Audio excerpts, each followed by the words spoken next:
Deios harbe yesh kol echad ve'echad miminei odom. The many tendencies or predilections which are found among people, many. Zu mishuna mizu. Each person is greatly different than the other. No two people are exactly alike. Urachokim bimenu biyoser. And not only they're not similar, they're extremely difficult. And he's going to give examples.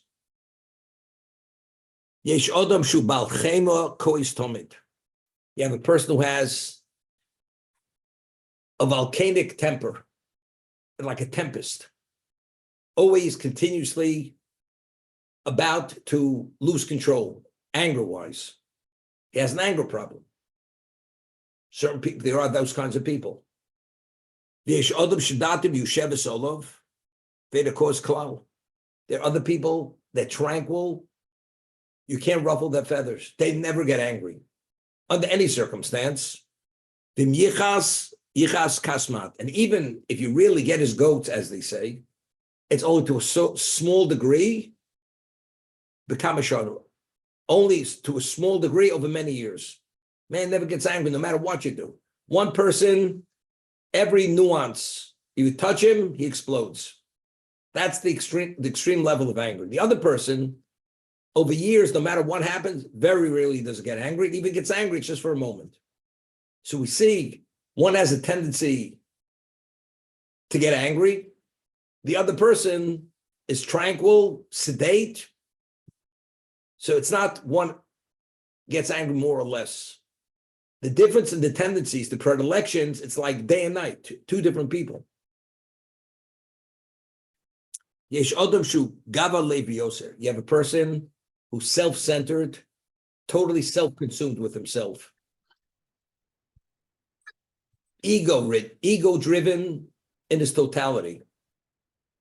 Yeshu shofel shval ruach v'yos, another person very humble, extremely humble. Two people.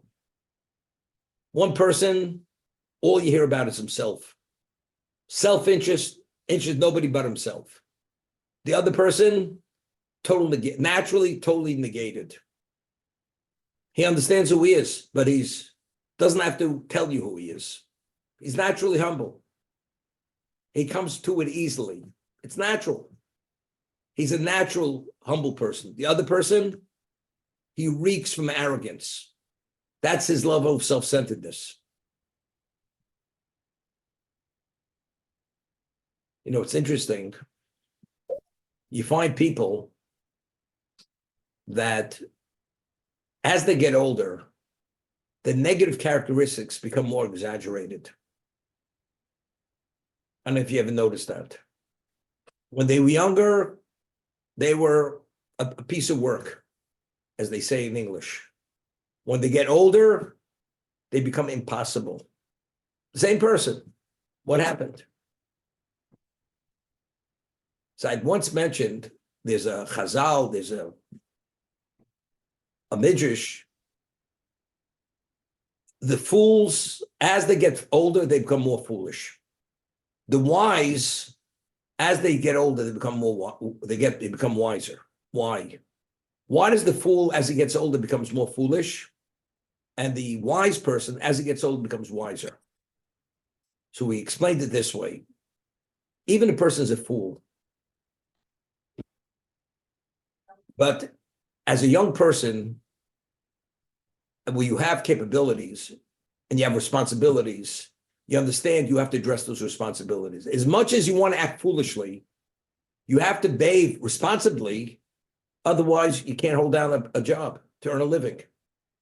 If you want to have a family, you have to understand you have to behave whether you like it or not. So you're forced to have a semblance of being a responsible person.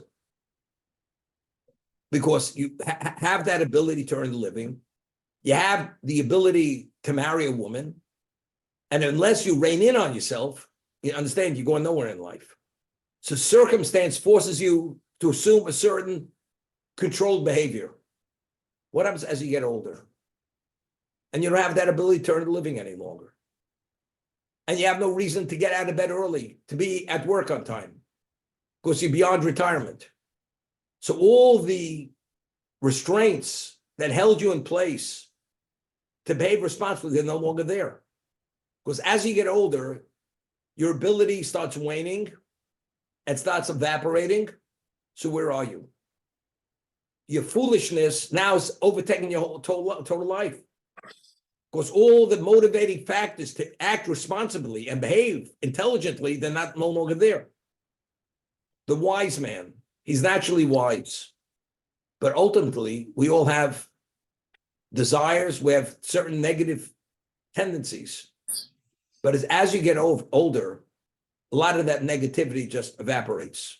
You don't have the same drives. The ego becomes less because you're a wise man, but we all have egos. Person has sexual drives. As you get older, this all wanes. So once all the interference is removed, what are you left with? You're left with your wisdom. With greater level of clarity, you have less interference. As a result of having less interference, where are you going with it? You become wiser. So the wise get wiser and the fools get more foolish for that reason. A person, the Rambam is saying people are born naturally with different tendencies, different predilections. Person's born with a tendency to be self-centered, pompous, egotistic. Another person's born very humble, naturally humble. It's not looking for any level of recognition, acknowledgement. Right. So now the person who's naturally has a tendency to needs that attention and needs that ego stroking, what happens? What direction is he going? Tell you a story. When I grew up as a young boy, there was somebody who lived in my building, was about my same age, went to yeshiva together.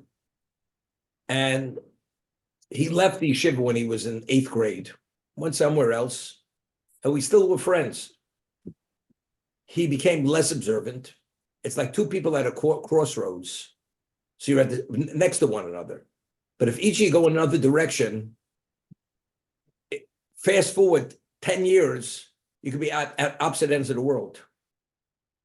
So I went in one direction, he went in another direction. And then he ended up going to NYU, eventually became a professional gambler. Came from an observant family. Very smart guy, very smart person. Became non-observant.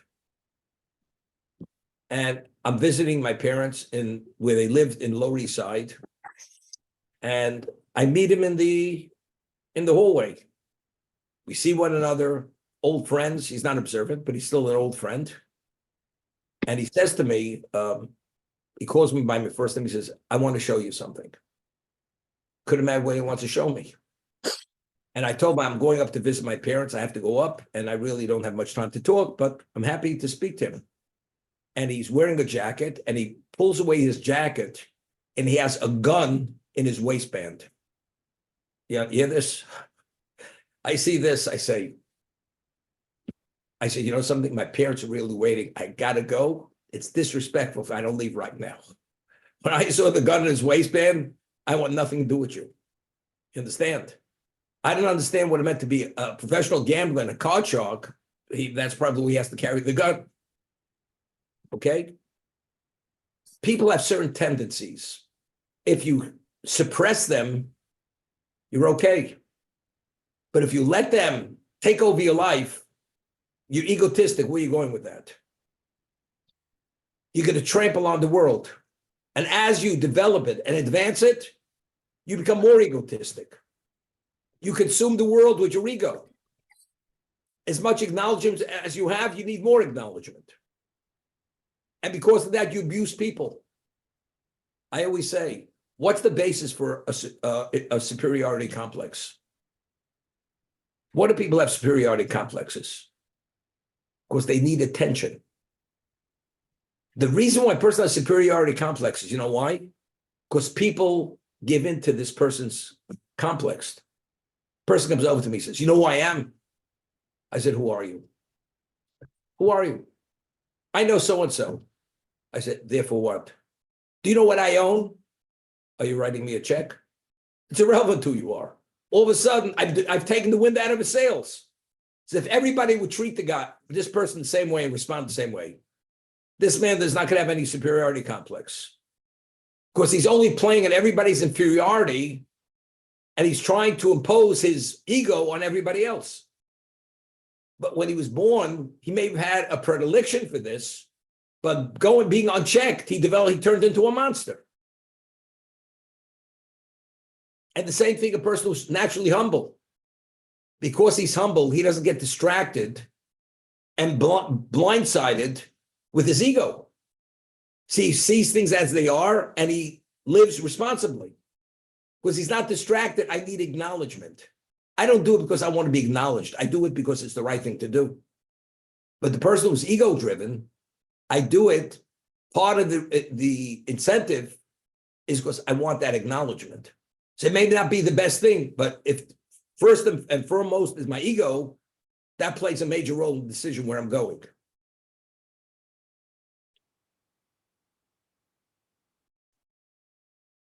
Okay, Naomi is asking a question. If a person has this foolish tendency, what chance does he have? Later in life, probably not much of a chance. But if a person has a tendency this when he's young, and as you say in English, you nip it in the bud, and you try to suppress it, and he's able to understand that this kind of behavior is not valued and seen as a negative, then you could have the Rambam about conditioning, second conditioning. You condition yourself to behave properly where this will eventually go away. It will be suppressed to the degree that naturally you're not going to behave this way anymore. Once already it's been magnified and it's later in life, it's like, you have a bent bone. To straighten out a bone that's bent, you can't straighten that any longer. Years ago, I had a relative lived in Baltimore. He was the head of a pediatric. He was a orthopedic surgeon, and years ago, children when they were born, they had to wear sometimes like certain braces on their feet because they're born bow-legged or knock-kneed. All these conditions. Today, you don't see it much. I don't know why. But at one time, it was more prevalent. And sometimes a child, when he would walk, he wouldn't walk straight. So they had all kinds of ways to straighten out their feet when they were young. When they started to walk 2 years old, they would wear certain things, certain kinds of shoes, orthopedic shoes, whatever it was. And that would somehow straighten. So he explained to me then, and this person's son, he wasn't observant. His son became a psychiatrist. He's a Chabadski. His son became a Chabadski. He's a psychiatrist, his son.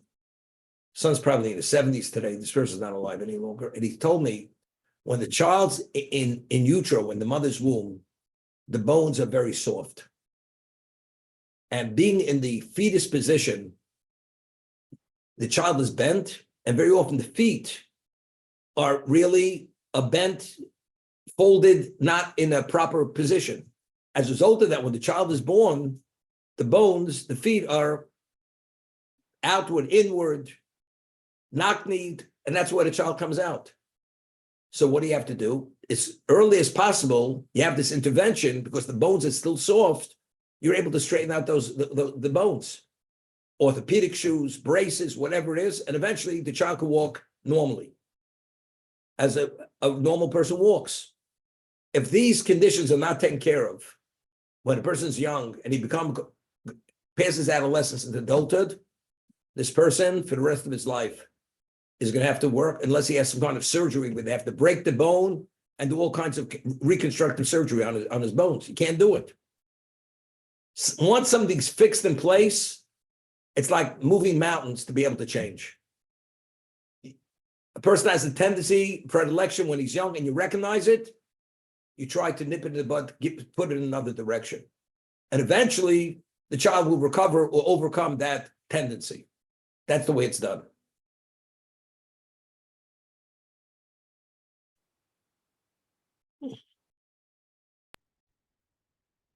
In life, very often you have to be lucky. When I say luck, I'm not talking pot luck. You know, you got to be in the right place at the right moment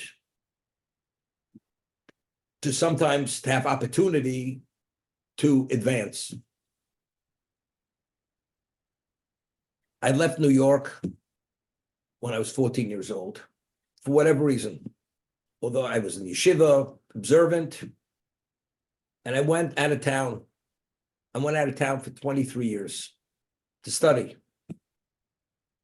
And I spent 2 years in high school out of town. Then I was in post-high school, then graduate school in the yeshiva, whatever it is. When I went to Baltimore many years ago, talking about 61 years ago, I went to Baltimore to study.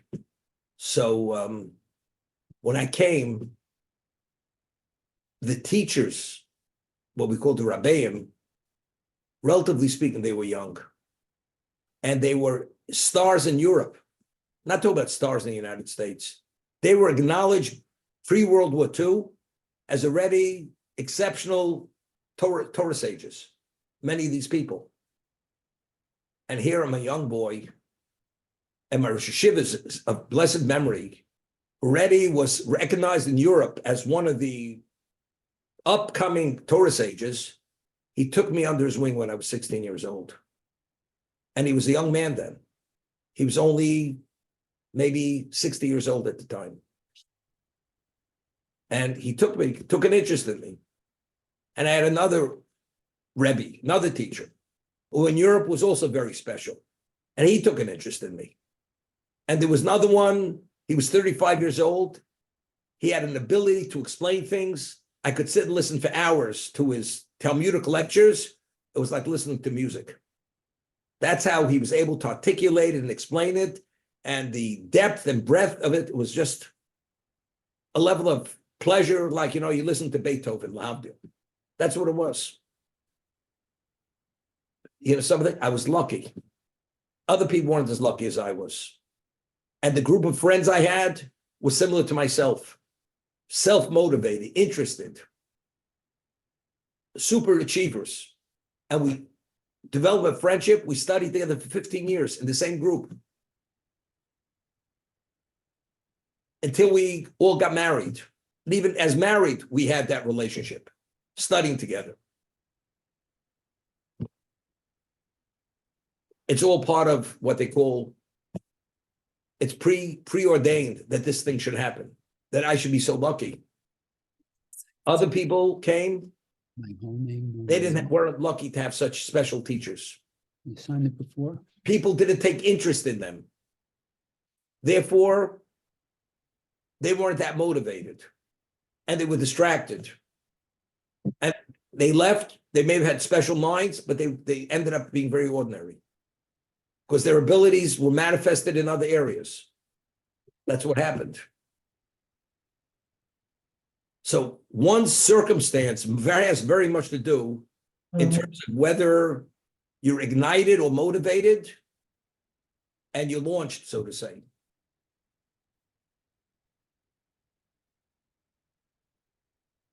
Could you imagine you go to Princeton and you have an interest in physics, and who's your professor? Einstein. And Einstein takes an interest in you. Lavdil. Could you know what that means? The genius of geniuses, you know, Einstein. You feel privileged and you have an opportunity and you appreciate the opportunity. As they say, you go for it.